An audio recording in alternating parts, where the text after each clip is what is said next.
Andrea, you talked a little bit about electricity rates and what you can do. What would the NDP do for electricity rates here in the north to make the Ring of Fire and other mining projects workable?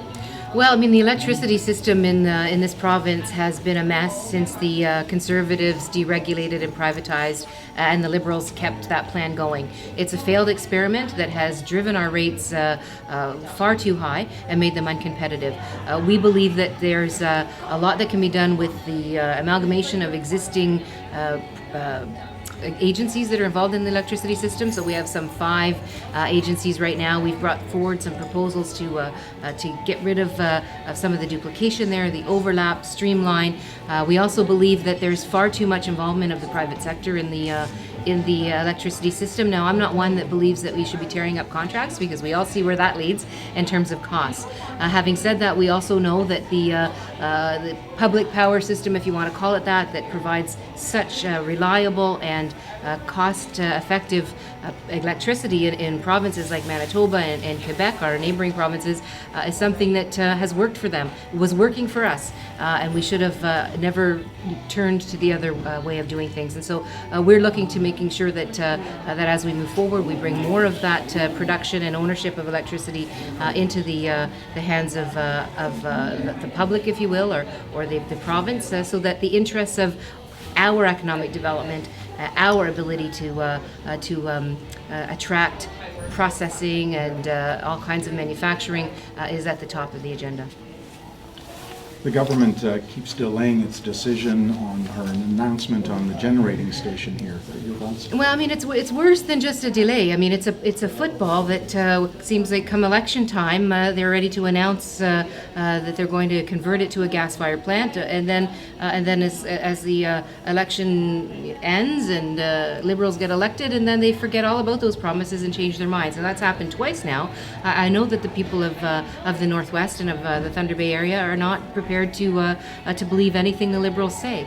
Look, it's been really clear for some time that the issue is not just access to electricity from time to time. It's reliable, ongoing access to electricity. At least that's what the mayors of a number of the towns in the Northwest are telling me, that they want to see reliable access to electricity, and that's what this plant will do. And so we're going to continue in the interim to push the Liberals to make the right decision for the Northwest and make sure that we get reliable access to power, because there's, as I said in my speech, some at least 9 mines that I've been told about that are either being developed or that are being reopened that need to be able to access that power to be able to be in production.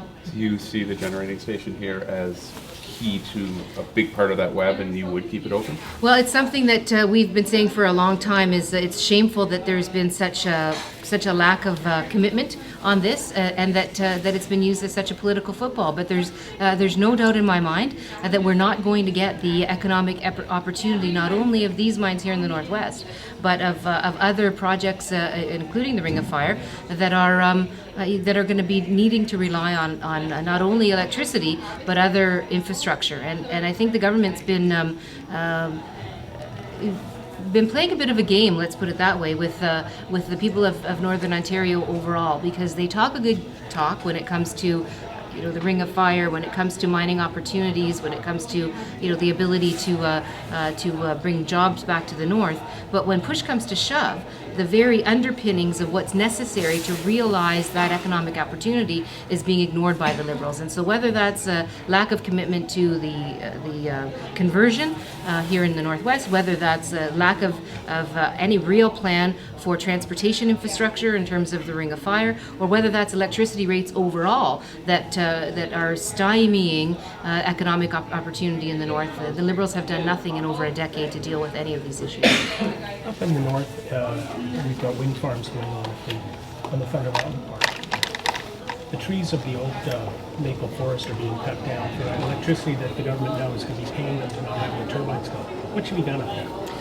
Well, you know what, this is another example of the failure of the implementation of the Green Energy Act overall. And again, I go back to the fact that the Green Energy Act was implemented so that the Liberals could put headlines in the newspapers. They rammed this idea down the throats of all kinds of communities that were not supportive of having of these projects in their backyards.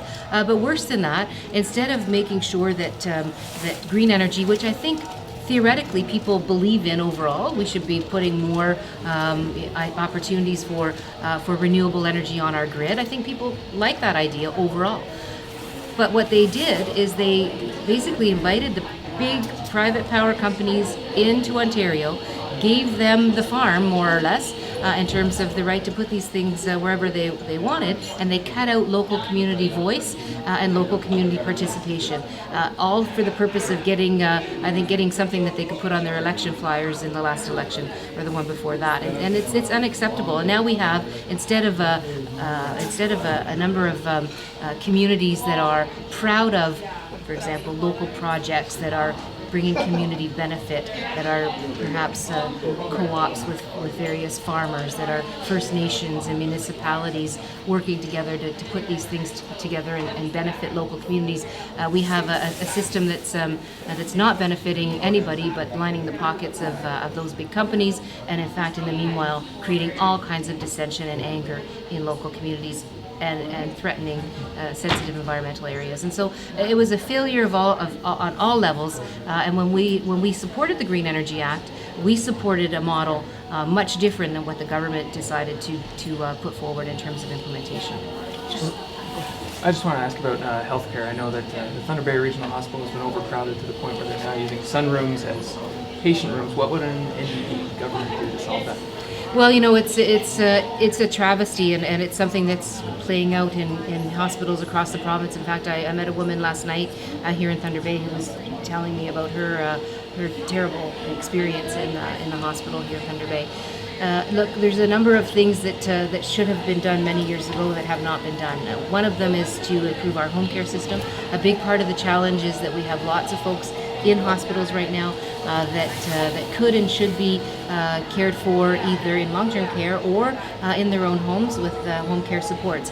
When we pushed the government to put more emphasis on home care funding to try to clear the waiting lists for home care, we knew that there were people in some parts of the province who were waiting over 265 days to get their home care that they need. Now, you can imagine where those folks are. Those are not folks that are in big high-density urban areas where home care is very available. There's lots of access. It's in communities like this where the access is less, and the wait times for home care are longer and more difficult to get over. And so this is where we wanted the government to focus those funds. Focus on clearing the waiting list, because in so doing, you're actually dealing with the problem in communities that don't have the kind of access to home care that they should have. And so that's, for us, a big issue. And I believe that this is only going to continue to be problematic in Ontario as we continue to have an aging population. So it's home care, it's long-term care, it's making sure that folks are able to age with dignity and security in their homes. So preventing people from ending up in hospital is another big piece of the puzzle. Do you have plans to push the government on that in this session? Absolutely. I mean, we were able to get the commitment in the budget. They committed to a number of things. They committed to improving the access to home care and investing in more home care. They agreed to our plan for youth jobs. They agreed to making sure that we had all kinds of attention to reduction in auto insurance rates, for example, to make life more affordable for people. So we put a number of things in the budget because they were based on what we heard from Ontarians. They wanted life to be more affordable. They wanted access to better home care. They wanted a chance for young people to be able to get a shot at a decent job. So all of these things are in the budget. They're promises that the Liberals have made.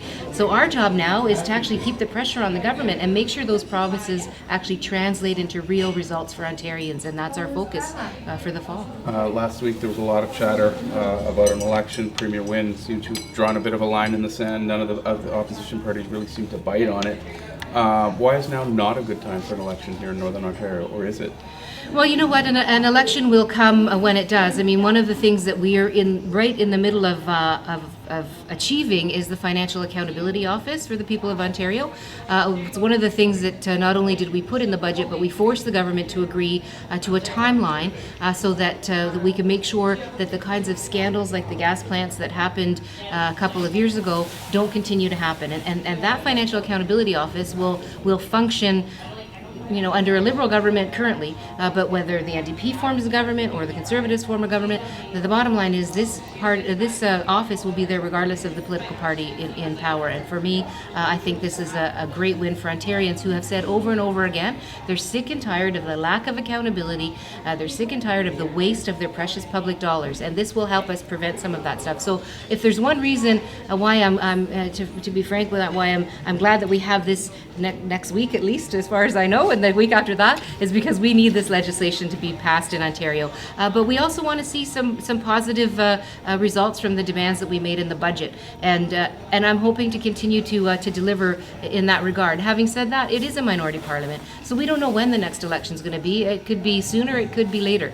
All I know is that Ms. Wynne is. She was saber rattling a little bit last week, but it seems to me she should pay more attention to actually achieving things for the people of Ontario and setting out an agenda or a vision that people can get a sense of. Because at this point, I don't think the people of Ontario know what the government's plans are, have any inkling or clue as to what the government's agenda is. In the meantime, I'm glad they're implementing the agenda that we put forward in the spring budget. Thank you very much, guys. Thank you.